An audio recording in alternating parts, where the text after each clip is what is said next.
ಉತ್ತರವನ್ನು ಕೊಡೋ ಸಂದರ್ಭದಲ್ಲಿ ನನಗನ್ಸ್ತೈತೆ ನಾವೆಲ್ಲೋ ರಾಂಗ್ ಫ್ಲೈಟ್ ಹತ್ತು ಬಂದ್ಬಿಟ್ಟಿದ್ದೀರಿ ಅಂತ ಅನಿಸ್ತೈತೆ. ನಾವೆಲ್ಲ ಉತ್ತರ ಕರ್ನಾಟಕದ ಫ್ಲೈಟ್ ಹತ್ತಿದ್ದೀರಿ, ರೀಚ್ ಆಗ್ತೀರಿ ಅಂತ ತಿಳ್ಕೊಂಡಿದ್ದೀರಿ. ಇದು ಡೆಲ್ಲಿಗೆ ಲ್ಯಾಂಡ್ ಆಗ್ಬಿಡ್ತು.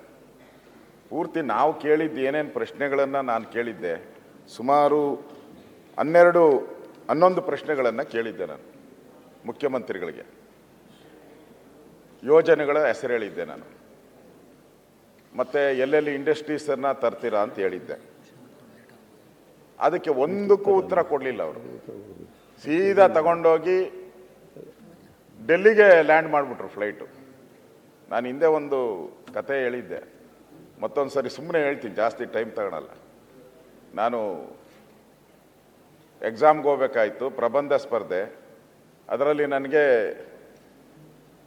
ಹಸು ಬಗ್ಗೆ ಓದ್ಕೊಂಡು ಹೋಗಿದ್ದೆ. ನಾನು ಅಲ್ಲಿ ಓದ್ತಾಗ ಬೇರೆದು ಕೊಟ್ಬಿಟ್ರು, ತೆಂಗಿನ ಮರ. ಅವಾಗ ನನಗೇನು ಗೊತ್ತಿರಲಿಲ್ಲ, ಹಸು ಬತ್ತ ಗೊತ್ತಿತ್ತು.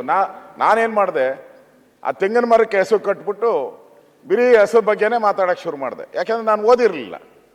ಇಲ್ಲಿ ನಮ್ಮ ಮುಖ್ಯಮಂತ್ರಿಗಳು ನಾವು ಕೇಳಿದ್ದು, ಉತ್ತರ ಕರ್ನಾಟಕ ಏನು ಭರವಸೆ ಕೊಟ್ಟಿದ್ದೀರಿ ಕಳೆದ 2 ವರ್ಷದಲ್ಲಿ ಈ ವಿಧಾನಸಭಾ ಅಧಿವೇಶನದಲ್ಲಿ ತಾವು ಏನೇನು ಹೇಳಿದ್ದೀರಾ ಅದನ್ನು ನೋಟ್ ಮಾಡ್ಕೊ ಬಂದಿದ್ದೆ ನಾನು, ಬೇರೆ ಏನೂ ಇಲ್ಲ. ನಾನು ದಾಖಲೆಗಳನ್ನು ತಗೊಂಡು ಇದೇ ಅಧಿವೇಶನದ ನಮ್ಮ ಸೆಕ್ರೆಟರಿ ಹತ್ರ ದಾಖಲೆಗಳನ್ನು ತಗೊಂಡು ನಾನು ಬಂದಿದ್ದೆ. ಈ ಯೋಜನೆಗಳನ್ನು ನಾನು ಕೊಡ್ತೀನಿ ಅಂತೇಳಿ ಕಳೆದ 2 ಅಧಿವೇಶನದಲ್ಲಿ ನೀವು ಭರವಸೆಯನ್ನು ಕೊಟ್ಟಿದ್ರಿ, ಮಾಡೇ ಮಾಡ್ತೀನಿ ಅಂತ ಹೇಳಿದ್ರಿ. ನಾನು ಅದನ್ನು 11 ಪ್ರಶ್ನೆಗಳನ್ನು ಕೇಳಿದ್ದೆ. ಇಲ್ಲಿ ಆ 11 ಪ್ರಶ್ನೆಗಳಿಗೂ ಉತ್ತರ ಕೊಟ್ಟಿಲ್ಲ. ಎಲ್ಲದಕ್ಕೂ ಡೆಲ್ಲಿ ಅಂತ ತೋರಿಸಿದ್ದೀರ. ಎಲ್ಲ ಡೆಲ್ಲಿನೇ ಆದರೆ ನೀವ್ಯಾಕೆ ಬೇಕು ಹಾಗಾರೆ? ನಾವಿಲ್ಲಿ ಉತ್ತರ ಕರ್ನಾಟಕದ ಚರ್ಚೆಯನ್ನು ನಾವು ಈ ಅಧಿವೇಶನದಲ್ಲಿ ಮಾಡ್ತಾ ಇದ್ದೀರಿ.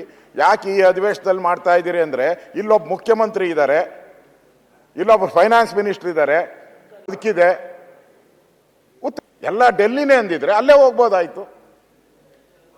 ಪಾರ್ಲಿಮೆಂಟ್ ಇದೆ, ಲೋಕಸಭಾ ಮೆಂಬರ್ಸ್ ಇದ್ದಾರೆ, ಅದೊಂದು ವೇದಿಕೆ ಇದೆ, ಇದೊಂದು ವೇದಿಕೆ ಇದೆ. ನೆಕ್ಸ್ಟ್ ಜಿಲ್ಲಾ ಪಂಚಾಯಿತಿ ಇದೆ, ಗ್ರಾಮ ಪಂಚಾಯಿತಿ ಇದೆ.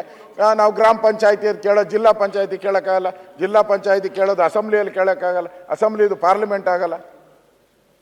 ನಮ್ಮ ಮುಖ್ಯಮಂತ್ರಿಗಳು ದಾರಿ ಹೆಂಗೆ ತಪ್ಪಿಸೋದು, ದಾರಿ ತೋರ್ಸಯ್ಯ ಅಂತ ನಾವೆಲ್ಲ ಸುಮಂಟೆಗಳ ಕಾಲ 50 ಎಷ್ಟೋ ಗಂಟೆಗಳು ಹೇಳಿದ್ರು.